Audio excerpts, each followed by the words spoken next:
Suntem la un videoclip. Stai, bă, să nu băgăm pe Dana pentru că pleacă. Ești prost! A, bă, mașina ta. Nu fugi, bă, stai.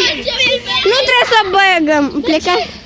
Ai zis că să nu te bagă în videoclip. Bă, mașina, nu fi prost. Nu fi prost. Ăsta e agentul V sau... Agentul V, Darius Gabriel Armășescu. Așa. Ăsta e Andrei. Găsiți un link în descriere dacă știe doamna să pună link în descriere. Ok. O să învăț eu. Dar care, doamnă? Pa mine? Mă filmează-mă. Bă, dar nu filmez, ia ce? Dă-te, Dana, că i-a zis să-mi filmez. Dana, că e plictisit. Ah, da, filmez. Da, filmez. Și ăsta e Andrei Greu.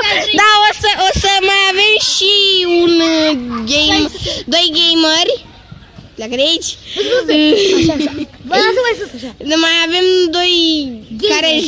doi youtuberi care o să-și spintecătură 63. Și, bă, da, spintecătură 63, da, așa. Dă-te mai încoace. Și... Cipi, nu știu, să fac, ok.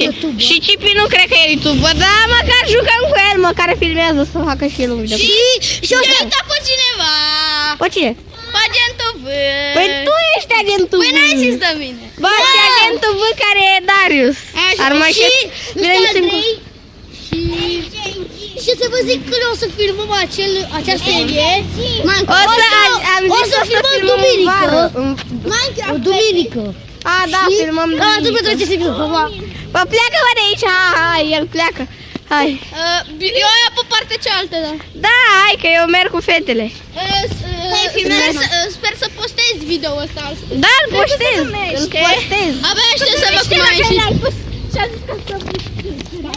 Colegii și prietenii. Bă, deci ești rău. Ce? Tot fucking zis. Sunt nebună! O, mă, nebună! Oprește-mă! Fac, bine, opresc. Ok. Păi și ce vrei să... Filmează-ne pe noi, filmează. Păi da, vă filmez, dar să ce fac? Păi nu știu, ai anunțat că începem... Da, o să începem gașca minerilor. Care este concepută de Johnny. Johnny Andrei, ai zis să zicem Andrei. Da.